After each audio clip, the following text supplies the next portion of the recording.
shall we anyway, don't know what's going on about that. Shall we talk about your suits that you had for your wedding? Yeah, let's talk about that. Yeah, please. So this will be your Anything Bondian. I'm sorry, I know I've already jumped the shark on this one, but we got to talk about it. It's what everyone wants to know.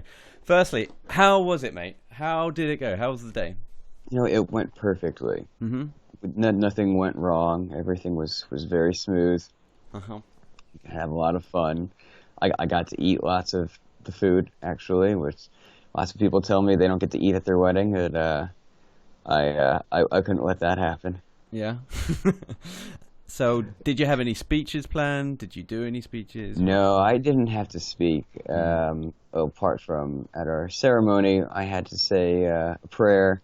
The Jewish ceremony had there was a prayer that I had to say. Pretty much that's all that's involved of me, and it's very easy. So I didn't want to have to make any speeches. Just I just had to sit back and listen to other people talk. Okay, great. Well, look, that's it's your day. So you had 2 suits made, or 1 suit and 1 other jacket? Right. Yeah. Okay. So please walk me through the process.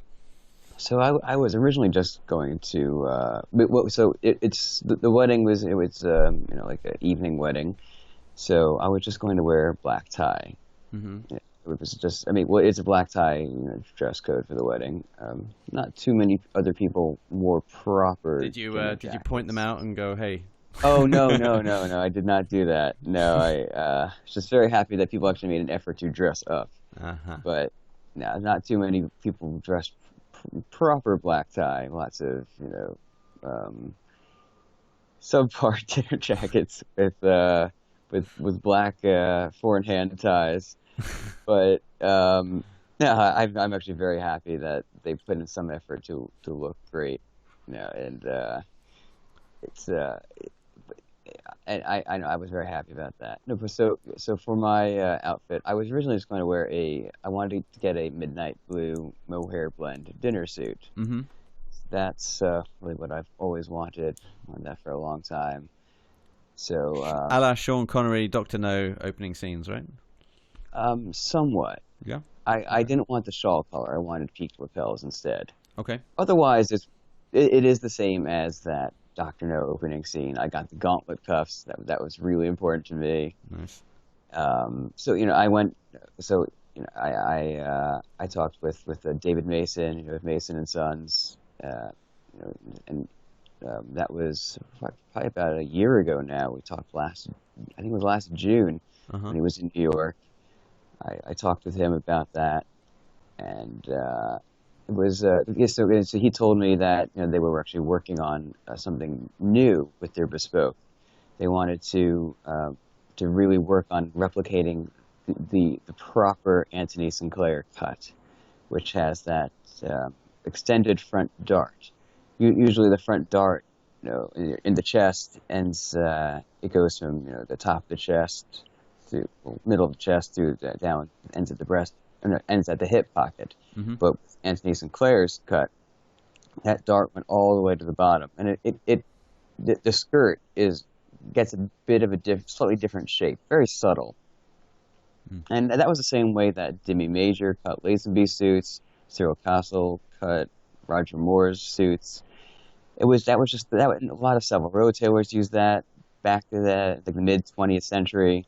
It fell out of favor, that way of cutting, but a lot of the tailors in Naples, Italy, they saw that the English tailors were doing that. They copied that, and they still do it that way.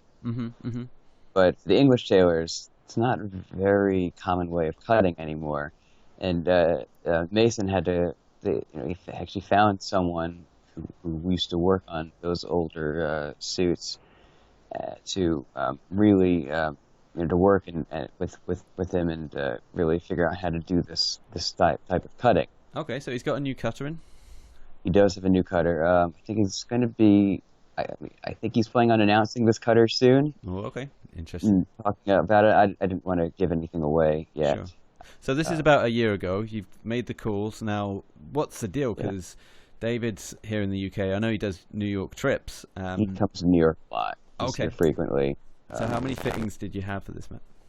Actually, only one fitting. Well, so when I was in London, when I saw you Mm. last summer, he measured me then. Mm-hmm. So Okay. we kind of just talked over it when I saw him in New York. Then a few weeks later in London, he measured me, took many measurements for this. Mm-hmm. We talked about details that we wanted, um, how I wanted the clothes to fit.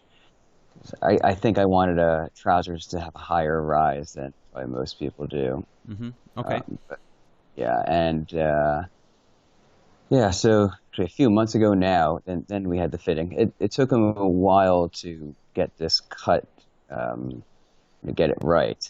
So that's why it took such a long time to get to the fitting. And it was worth it. Uh-huh.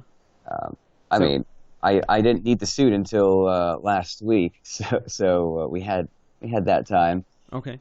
and and he said actually I'm the first person to have a suit cut this way by them. Fantastic. Wow, you're the guinea So pig. that yeah, I'm the guinea pig. That's why it took this long to get it that to get that far. So you had the fitting, So and he comes to New York with the he suit, puts it on you, and what? It fits like a glove. You don't have to get it tweaked or tailored or nipped in or it anything. needed very slight tweaks. Just the sleeves needed a little shortening. Uh huh. I think one of the sleeves still needs a bit.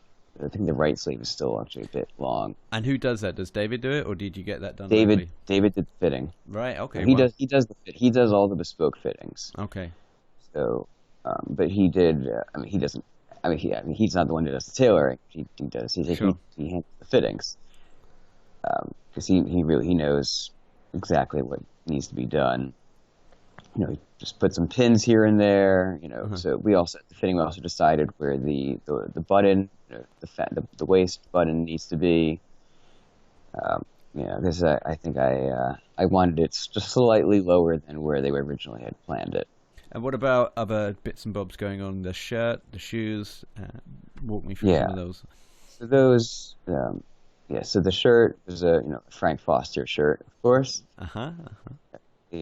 So I wore the white voile shirt with the pleated bib front. Nice. The shirt is exactly the same as what Roger Moore wears in A View to a Kill at the French estate. It's Doran's, estate. Chateau The de white Chantilly. right. Mm-hmm. Yeah. So Nice. it's the same exact shirt. Great. That's the shirt I had. Yes, I needed something that would be comfortable in the heat Mm-hmm. because you never know how hot it can be in June in New York. So that shirt just felt perfect. It kind of feels like I'm not wearing anything when I have that shirt on. It's so light, it's so airy, and that's what I needed. I guess that can be quite dangerous if you don't know if you're wearing any clothes. Yes, I had that shirt. The I had the shoes.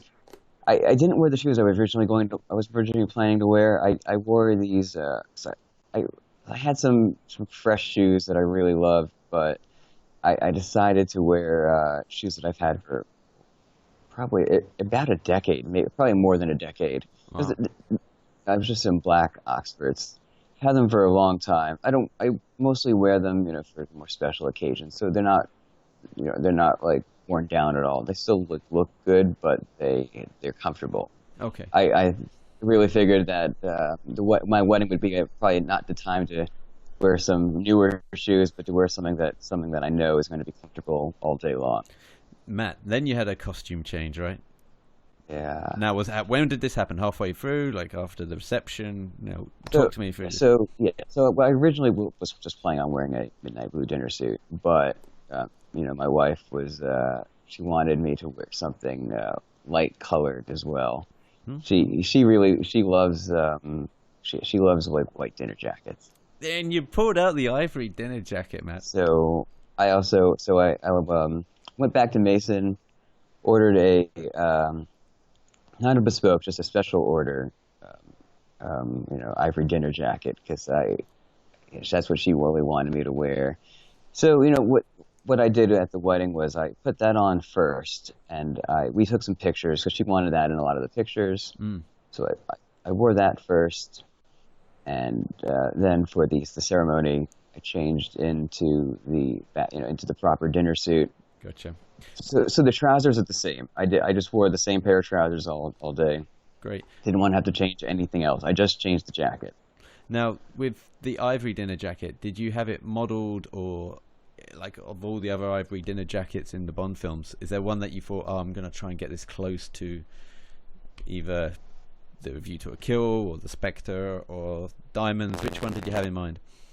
So yeah, I wanted something that would be easy to wear, just classic, and so for me, it's mainly based on there's Goldfinger, Diamonds Are Forever, and Octopussy. Those are the three classic single-breasted Ivory dinner jackets with peak lapels. Mm-hmm. So those are the ones that I really wanted to copy.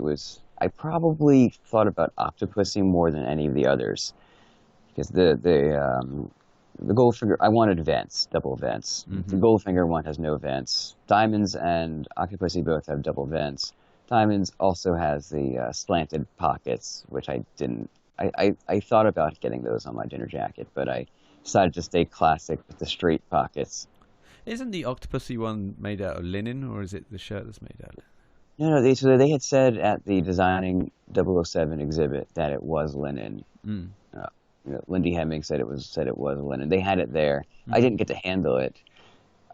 And for Bond, when you have a film crew, a costume crew, with you, they can press your dinner jacket between every take, so your linen dinner jacket doesn't crease. Yeah, because when your stunt double is wearing that dinner jacket 24/7, you want to have him looking good. Yeah, I mean, Roger Moore had to change his shirt every few minutes. I didn't have that luxury, so mine is made in a wool and mohair blend. The same, actually, very similar to my dinner suit. The dinner suit is 9.5 ounces, and the Ivory dinner jacket is a lighter 7.5 ounces. So it's very light. I also did something that probably Bond didn't do before with the dinner jacket. I had mine only partially lined in the back to really make sure I didn't get too hot. Exactly. Nice. So it really very breathable.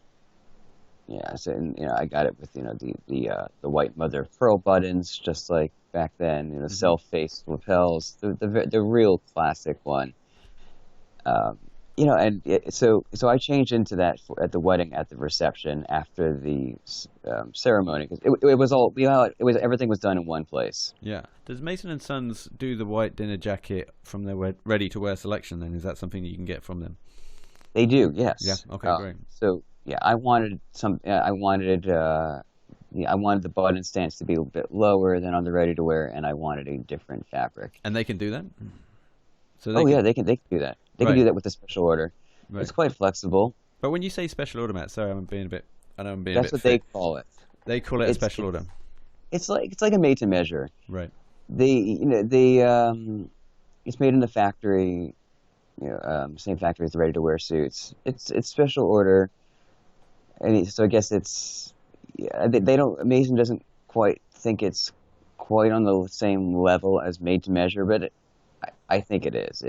If you're changing the stance and you're changing the cut, almost, aren't you? It's not much. I'm not really changing the cut much. Just lowering the button. And it's they make jackets in different lengths, mm-hmm. So it's actually not much different than doing that. Okay, interesting. So it's just felt great. Matt, well, the pictures look fantastic. We're going to be sharing these on the YouTube, so the YouTube. I've got to stop saying the YouTube. That sounds so old manny when I say it. But on the YouTube, we are Bond suits. Matt, we're going to be putting up show notes and pictures on your website, which is bondsuits.com. We're also, Matt, you've published an article today about Prince Charles meeting Daniel Craig on the set of Pinewood, so people can go over and have a look at that. You're back in the game, Matt. It's good to have you back. Yeah, thanks, Pete. It's great to be here. Yeah, you should have said I never left, but it's okay. I'll put that in cut. Put that in. Okay. Put that in edit. So where else are we? We're on Twitter, which is Tailors with Love. That's where we spread the rumor mills. And if you guys have any time, it would be great if you leave us a review on iTunes. We're also on Stitcher if you've not found us on either of those sites.